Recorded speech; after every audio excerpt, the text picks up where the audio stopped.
Hello. Hey, welcome to Punch Prabhakar.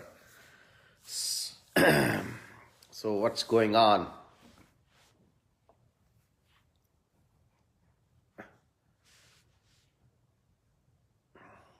This is too early back home. So రామతీర్థంలో జరిగిన అంటే ఆ, ప్రతి హిందువు కోర్స్ ఆ విషయంలో బాధపడుతున్నారు. అన్ని మతాల వాళ్ళు కానీ ఇట్లాంటి సంఘటనలు దుర్ఘటనలు జరిగినప్పుడు అన్ని మతాలలో కూడా ఒకటే ఉంటుంది. ఎందుకంటే మానవత్వం అనేది కామన్ ప్రతి మతంలో. కాబట్టి మానవతా దృష్టిలో చూసినప్పుడు ఆ చర్య అనేది ఎవరి అనాగరికత, అది హిందువు కానీ ముస్లిం కానీ లేకంటే క్రిస్టియన్ కానీ, సో దాని గురించి రాజకీయం చేయడం.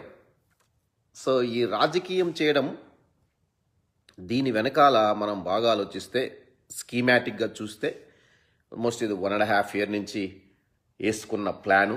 తిరుపతి ఎలక్షన్స్ దగ్గరకు వచ్చాయి కదా అని ఇప్పుడు చంద్రబాబు నాయుడు తాడో పేడో తేల్చుకోవడానికి సిద్ధమవుతున్నాడు. ఎందుకంటే చంద్రబాబు నాయుడు సొంత తమ్ముణ్ణి గన సొంత మామను బలి తీసుకున్నాడు రాజకీయాల కోసం. సొంత తమ్ముణ్ణి పిచ్చివాణ్ణి చేశాడు. సొంత కోడల్ని పార్క్ హైత్కి పంపించాడు రాజకీయం కోసం. అట్లాంటి వాడు ఏదో గుడిలో ఉండే ఎప్పుడో పాత విగ్రహాలని వాటిని గౌరవిస్తాడని అనుకోను. ఎందుకంటే చంద్రబాబు నాయుడు ఇన్ జనరల్ ఏ పూజ చేసినా కానీ పాదాలకు బూట్లు లేకుండా చేయనని ఇప్పుడు నుంచో భూష్మించుకూర్చున్నాడు. సో అదేవిధంగా all of sudden Chandrababu Naidu ఇన్ని రోజులు జూమ్లో కూర్చొని చేతులు గ్లౌలు వేసుకొని మార్చురీ రూమ్లో ఉంటాయి చూడు, గ్లౌస్ టైప్లో ఉండేటివి. అట్లాంటి వాడు ఠకామని విజయనగరం ఉత్తరాంధ్రకి హైదరాబాద్ నుంచి పరిగెత్తుకుంటా వచ్చేసి అక్కడ ఎక్కడో కొంచెం మూల ప్రాంతంలో ఉన్న కొన్ని 200 మెట్లను ఎక్కేసాడంటే అది నాకేమి అనిపిస్తుందంటే దొంగ జపం చేస్తున్న కొంగలాగా అనిపిస్తున్నాడు. ముసలి కొంగ ఒకటి దొంగ జపం చేస్తూ నేను ఇంక మీకు చేపలను ఎప్పుడు తిన్ను మీరందరూ నా దగ్గరకు వచ్చి తిరగండి అంటే అది జపం చేస్తూ ఒంటి కన్నుతో చూస్తుంది. అన్నిటిని కొంగల్ని అది చేపలు తినేస్తుంది. ఆ టైపులో నాకు అనిపిస్తున్నాడు. సో ఏదైనా కానీ తండ్రి కొడుకులు దత్తపుత్రుడు ముగ్గురు వేగమే పెంచారనిపిస్తుంది నాకు. ఎందుకంటే ఒక పథకం ప్రకారం పచ్చ మీడియాకి ఇంకా అన్ని ఆయుధాలు అయిపోయినాయి కాబట్టి పచ్చ మీడియా ఎప్పుడో ఇది ఆర్కెస్ట్రేట్ చేసేసింది. ఎప్పుడో ఈ వ్యూహ రచన అంతా అయిపోయింది. సో వాళ్ళ ఒక ప్లాన్ ప్రకారం స్కీమాటిక్గా పోతున్నారు కాబట్టి ఆ ప్లాన్లో భాగంగానే టకామని అసలు చంద్రబాబు నాయుడు ఇంతవరకు హైదరాబాద్ ఇల్లు కదలకుండా జూమ్లోనే ప్రతిరోజు ఆత్మస్థుతి పరనింద చేస్తున్నవాడు టకామని రోజు విజయనగరం వరకు వచ్చాడంటే గ్రేట్. కోర్స్ మంచిదే. సో రెండోది, వీడు కొడుకేమో దొంగదపం చేస్తుంటే ముసలి కొంగలాగా చూద్దాం పరిణామాలు ఎలా ఉంటాయో, దాని పర్యవసనాలు ఎలా ఉంటాయో ప్రజలందరూ గమనిస్తున్నారు. ప్రజలకు అంత ఇన్ఫర్మేషన్ తెలుసు. మీరు ఇంక బావుకుండేదేం లేదు. ఎట్లా మీ సైకోగాళ్ళు మీకు మీ ఓటు బ్యాంకును సుస్థిరత్వం చేసుకున్నట్లే, మీరు దాంట్లో డౌట్ లేదు. కొత్తగా మీరు ఓట్లను పొందేది లేదు, కానీ కొన్ని ఓట్లు కూడా పోగొట్టుకునే అవకాశం. ఎందుకంటే దాని గురించి మళ్ళీ చెప్తాను. సో ఇది తండ్రి పడుతున్న బాధలు. CBN 420. సో అప్పుడు దత్తపుత్రుడిని వీళ్ళిద్దరికంటే ముందే ఆల్రెడీ ట్రయల్ రన్ పంపించారు వాడిని. ఎవరిని? పవన్ కళ్యాణ్ ప్యాకేజీ బాబుని పంపించి వాడు ఒక హచ్ కుక్కలాగా హౌలైలాగా వచ్చి హడావుడి చేసి వెళ్ళిపోయాడు. వాడికి జరిగినాయి, శాస్తి జరిగింది. సో దాని తర్వాత కొడుకు కూడా అప్పుడప్పుడు గెస్ట్ అపీరెన్స్ ఇచ్చాడు. ట్రాక్టర్ తోలాడు, దాన్ని నీళ్ళకు దొబ్బేశాడు, వాడు అంతా వెళ్ళాడు. ఇప్పుడు లేటెస్ట్గా ఒక వీడియో చూసా. ఇన్పుట్ సబ్సిడీ ఇగ్నిషనే లేదు నీకు ఏమే. సో ఇన్పుట్ సబ్సిడీ అనుకుంటా లెక్కలు పక్కలతో వస్తే ఆ లెక్కలు పక్కలు మాట్లాడకుండా మనోడు డ్రామా రికార్డింగ్ డ్యాన్స్ పోయావా అని కురసాల కన్నబాబుని ఏదో గెలికినట్టున్నాడు. ఆయన గెలికితే ఊరుకుంటాడు, ఎగిస్తన్నట్టున్నాడు. ఒకటే మాట అన్నాడు ఆయన, ఒరే కుర్రడా, నేను రామారావు గారి పేరు తేగూడదు యాక్చువల్గా, బట్ మీ తాత ఏమి మీ మామ పిల్లనిచ్చిన మామ రికార్డ్ డ్యాన్స్లోనే బతికారు. ఏమే మహా అంటే మీ ఇండస్ట్రీ అంతా తోలు అమ్ముకుండేదే కదా, ఏమే తోలు చూపించిన ఇండస్ట్రీలే కదా, వాళ్ళ ఉసురు వీళ్ళ ఉసురు తీసుకోవడం కదా, ఆడ లేడీస్ నడుములు చూపించే కదరా మీరు ఇండస్ట్రీలోంచి వచ్చింది. అట్లాంటి వాళ్ళను చూడడానికి మేము వెళ్ళాము, ఏదో ఒక నిమిషం ఉన్నాను అని చెప్పాడు.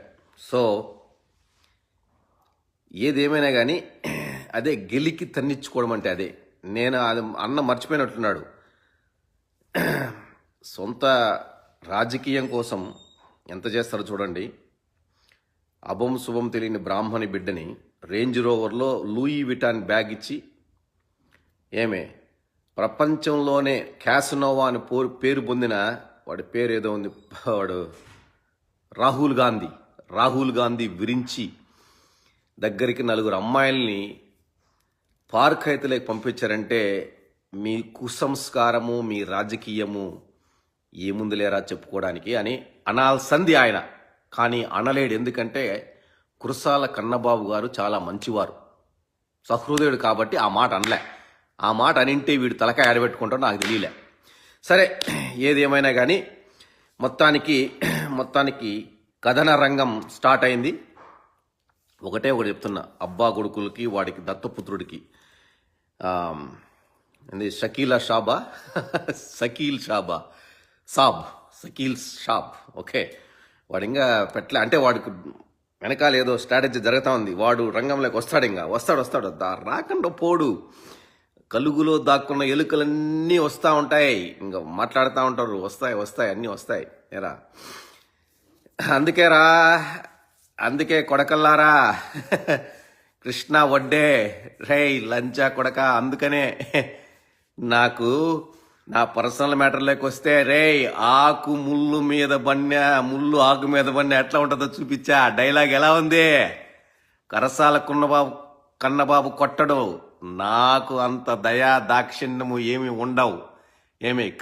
ఖండితంగా మాట్లాడతాను, ఉన్నట్టు మాట్లాడతాను. కొడకల్లారా, మీరు ఏదో కల్పించి నా పర్సనల్ విషయాలు మాట్లాడితే నా కొడక ఉన్న విషయాలు జరిగిన విషయాలు నిజాలతోనే మీకు బొమ్మ తిరిగేటట్లు చేస్తాను రా చెత్త నా కొడుకులారా. మీ పెండ్లాల గురించి మాట్లాడడంలో జాగ్రత్త, మీ నాయకుల పెండ్లాల గురించే మాట్లాడతాను. పొద్దున్న లేస్తే నాది పీక్కుండేది ఏమీ లేదురా రే చెత్త నా కొడుకులారా. మీరు అనవసరంగా స్వామి భక్తి అనుకొని వచ్చి నన్ను గెలికి వాళ్ళని తిట్టించడం తప్పితే ఇంకేం చేయలేరు మీరు, అది మాత్రం guarantee. So very good. So ఏదేమైనా కానీ మీ అక్కని తీసుకురారా లైన్లోకి మళ్ళీ చూసుకున్నాం. కానీ సరే లంజా కొడకల రేయ్, మీ అంత రాజకీయం కోసం సొంత పెళ్ళాన్ని రేంజ్ రోవర్లో లూయి విటాన్ బ్యాగ్ వేసుకొని పంపించేంత దౌర్భాగ్యుని కాదు నేను. చెత్త నా కొడుకులారా ఇంకా ముయ్యండి. మళ్ళా నా కొడుకులారా కోట్లకు అధిపతులు, 14 సంవత్సరాలు సీఎంలు, 40 సంవత్సరాల ఇండస్ట్రీలో ఇండస్ట్రీలో ఏమంటారు అదేదో ఇండస్ట్రీ, 40 సంవత్సరాల ఇండస్ట్రీ. ఇండస్ట్రీలా? తోలు బొమ్మల ఇండస్ట్రీనా లేకంటే రికార్డ్ డ్యాన్స్ల ఇండస్ట్రీనా? దేంట్లో రా మీకు రైట్? నా కొడకల్లారా రేయ్, ఒకటే బూతుకు బూతు, ఇదికి ఇదే. నేను ఒకటే చెప్తున్నా, రామతీర్థంలో శ్రీరామచంద్రుని విగ్రహాన్ని పగలగొట్టారు చూడండి. ఇప్పుడు ఒకటి, ఎవరైనా శ్రీరామచంద్రుడికి అసలైన భక్తుడు ఎవరైనా ఉన్నాడంటే అది జగన్మోహన్ రెడ్డి. ఎందుకు అని అడగరా కొజ్జా నా కొడక, చెప్తా చూడు విను. శ్రీరామచంద్రుడు పితృవాక్య పరిపాలకుడు. సాధారణ జనాలలో నడిచి సాధారణ జనాలు ఏమనుకుంటున్నారో, సగటు మానవుడు ఏం పడుతున్నాడో బాధలు తన గురించి ఏమనుకున్నాడే, తండ్రి మాటని జవదాటని వాడు. జనాల మాటలకు విలువ వచ్చి జనరంజకంగా పాలించిన ఆయన మహానుభావుడు. అంతేగాని దేవుడు అనేది పక్కన పెడితే అది. సో దాన్ని తూచా తప్పకుండా పాటిస్తున్న శ్రీరామ భక్తుడు ఎవరన్నా ఉండారంటే అది జగన్మోహన్ రెడ్డి చూసుకో. తండ్రి మాట జవదాటనంటే తండ్రికి మించిన తనయుడుగా జనాలలో కల ఎదిరిగి శ్రీరామచంద్రుడైతే ఏ విధంగా సత్యవాక్ పరిపాలన చేశాడో అదే విధంగా మాట తప్పని మడమ తిప్పని నాయకుడు. అతనే నిజమైన శ్రీరామునికి భక్తుడు. మీరు కాదురా. మీలాగా తోలు అమ్ముకుండే నా కొడుకులు, మీలాగా అబద్ధాలు చెప్పే నా కొడుకులు, 600 హామీలిచ్చి 6 కూడా హామీలు చెయ్యని ఆడు కొంగ జపం చేస్తున్న దొంగ నా కొడుకు. దొంగ జపం చేస్తున్న ముసలి కొంగ వీడు పొద్దున లేచినప్పటి నుంచి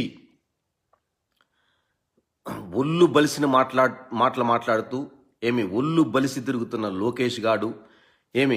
ఇంకోడేమో 10 నెలలు ఫామ్ హౌస్లో పనుకోండి, 2 నెలలు మాత్రం, 1 నెల షూటింగ్, 1 నెల అప్పుడప్పుడు హడావుడిగా వచ్చి జనాల మధ్య వచ్చి నైజీరియా పౌడర్ వేసుకొని ఎగిరేసిపోయే నా కొడుకు. మీరంతా ఎంతరా? అరే, మీకు ఏమన్నా ఉందా? భగవంతుని చెప్పుకోవడానికి, భగవంతుని పేరు చెప్పుకోవడానికి ఒక్క పనైనా చేస్తున్నారా? So that is exactly what it is. Okay, right. ఇంకా ఏమన్నా కావాలరా? రే, ఎప్పుడు పడితే అప్పుడు వస్తాను, ఎక్కడ పడితే అక్కడ కొట్టేస్తాను. బెల్ట్ కింద, పిర్ర మీద, చెంప దెబ్బలు, చెవులు పిండేస్తాను, తొడపాసలు పెట్టేస్తాను నా కొడకల్లారా నాతో పెట్టుకుంటే. Okay, bye.